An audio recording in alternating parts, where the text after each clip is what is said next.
مرحبا، أهلا فيكم في حلقة جديدة من واتش تايم أريبيا. اليوم رح نجاوب على تساؤل. أنا متأكد إنه في كتير منكم سألوا حالكم ليش في ساعات غالية مثلا بتوصل أسعارها 10,000 دولار، 30,000 دولار، 100,000 دولار، وبالمقابل في ساعات بتوصل أسعارها يعني أسعار عادية زي 100 دولار، 200 دولار، 500 دولار. اليوم رح نجاوب على هذا التساؤل، خليكم معنا.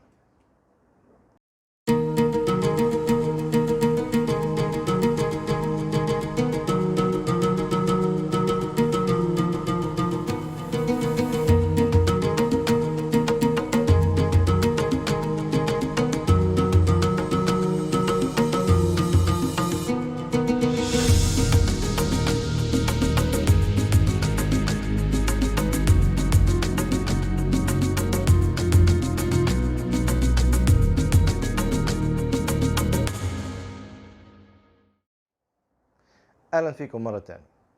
في عنا 5 أسباب بتحدد أسعار الساعات. أول سبب تاريخ العلامة التجارية أو تاريخ البراند. في عنا براندز مثلا زي لونجين، تأسست سنة 1832 وكانت هي أول علامة تجارية بتتسجل بمكتب التجارة العالمي.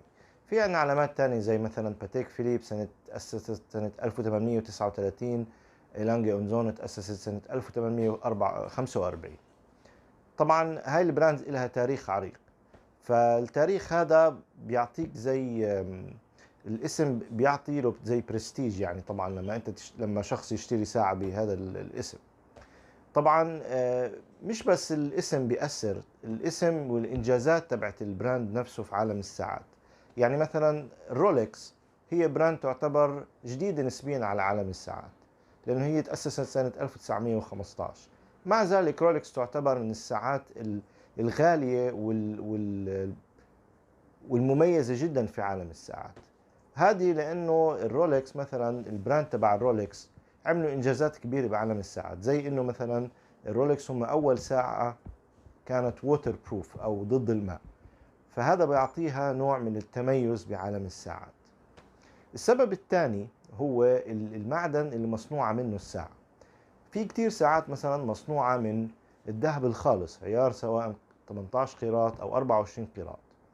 في كمان ساعات مصنوعة من الفضة، زي ساعات إيلانجي أونزونا مثلا، مصنوعة من الفضة الألمانية ذات الجودة العالية. في عندنا ساعات الرولكس مصنوعة من الستيل أو اللي هو اللي بيسموه الصلب، عالي الجودة. هلا كمان اللي بيميز رولكس انه في كتير ساعات او عديد من الساعات مصنوعة من الصلب، ولكن الرولكس عندهم زي ما تقولوا علامة تجارية مميزة فيهم اللي هو ال 904 ستيل. هذا ال 904 ستيل هو مختلف عن ال 316 ستيل اللي عادة بيستعملوه أغلب مصنعين الساعات. ال 904 ستيل هو نوع من الصلب أقوى من ال 316 ستيل ومقاوم للصدى أكثر بكتير من ال 316 ستيل. في عندنا سبب ثالث. السبب الثالث هو المميزات تبع الساعة، أو مثلا شو الاستخدامات تبعت الساعة. زمان كان الساعات بيستعملوها بيسموها تول واتشز، يعني إنه الساعات تستعمل لأغراض معينة. يعني مثلا زي ساعات الغوص. ساعات الغوص زمان كانوا ما عندهم إشي اسمه دايف كمبيوتر، يعني ما ممكن الشخص اللي بيغوص يقيس المدة اللي بينزل فيها تحت المي. فمثلا الساعات اللي هي بيستعملوها بالغوص بسموها دايف واتشز، كانت مهمة جدا. فهي كانت الطريقة الوحيدة اللي ممكن الشخص يقيس فيها الوقت اللي بيكون فيه تحت المي، فبالتالي الوقت اللي بيخلص فيه الأكسجين، فهي موضوع حياة أو موت. فبالتالي لازم الساعات هاي تكون ذات دقة عالية جدا وذات قوة عالية جدا، وكمان ذات نوعية عالية بحيث انها تستحمل الضغط تحت المي. وطبعا كمان انه الساعة مش لازم طبعا تسرب ماء للساعة نفسها عشان ما تخرب. فبالتالي تكون الساعات هاي مصنوعة من معادن عالية الجودة، وكمان بيكون الهندسة تبعتها عالية الجودة، وبيكون كمان التستنج او الاختبارات اللي بتخضع فيها لهاي الساعة طبعا اختبارات شديدة يعني القوة. وكمان في ساعات نوع تاني اللي هي ساعات الطيارين اللي بسموها فليجر واتشز او بايلوت واتشز. طبعا كانوا زمان الطيارين نفس الاشي، ما عندهم كمبيوترز جوا الطيارات، فبيحسبوا سرعة الطائرة بالساعة. الساعة فيها بيكون ميكانيزم معين بيحسب سرعة الطائرة، فبالتالي كانوا الطيارين بيظبطوا مثلا الغارة الجوية اللي كانوا بدهم يعملوها عن طريق الساعة. فالساعات كانت زمان لها أهمية كبيرة كثير. حاليا يمكن ما لها هاي الأهمية لأنه طبعا صار كل إشي عن طريق الكمبيوتر، ولكن طبعا هذا التراث بكمل. يعني لما تكون أي شخص لابس ساعة تحتمل مثلا تحتمل تغوص فيها تحت الماء مثلا حوالي 1000 متر، زي مثلا ساعات مميزة الرولكس زي اسمها سي دويلر. هذا السبب الثالث. السبب الرابع هو انه في ساعات في اشي اسمه الموفمنت. الموفمنت هو يعتبر المحرك تبع الساعة، يعني اعتبروه زي محرك السيارة.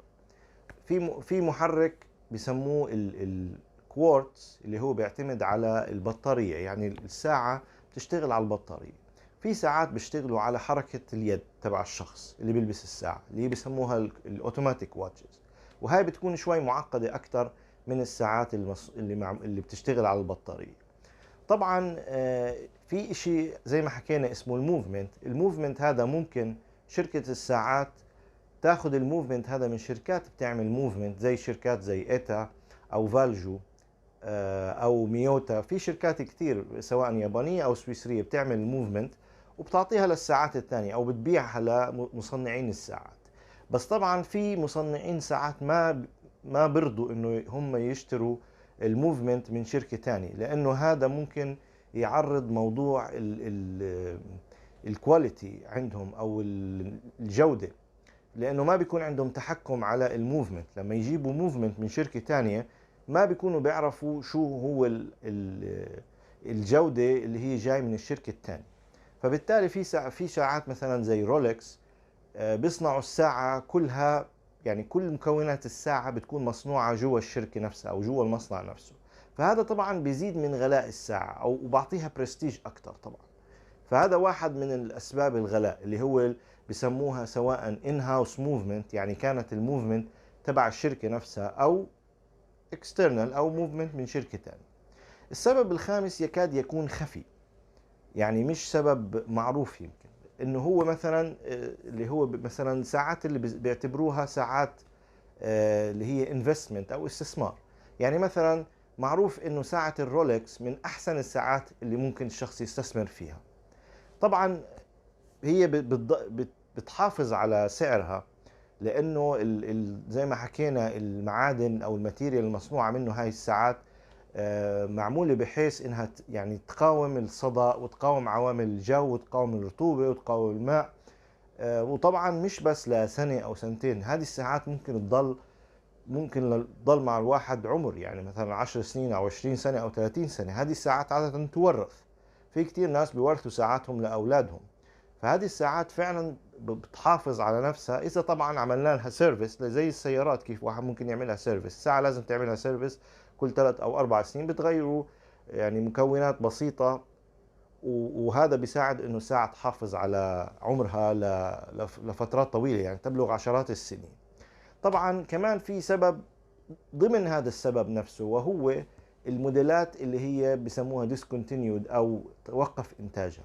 فالموديلات اللي هي discontinued، في ناس اللي بيحبوا يجمعوا ساعات، بيحبوا يجمعوا مثلا نوع رولكس مثلا في له 5 كولكشن او 6 كولكشن، بيحبوا يكونوا عندهم كل الكولكشن كاملة من هذا النوع من الساعات.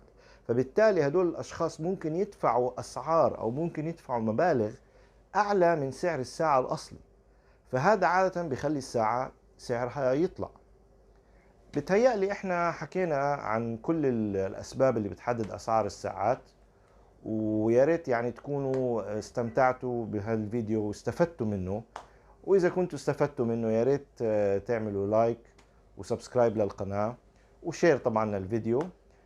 وكمان بقدر اذا حطيتوا لي كومنتس في الكومنت سيكشن، سواء كانت ايجابيه طبعا يا ريت، بس اذا سلبيه يعني عشان نحسن اداء القناه او نحسن الكونتنت تبع القناه. واذا في عندكم كمان اي اقتراحات على اي فيديوز بالمستقبل، اذا حابين تعرفوا معلومات معينه، انا جاهز، وان شاء الله بنشوفكم في الحلقه القادمه.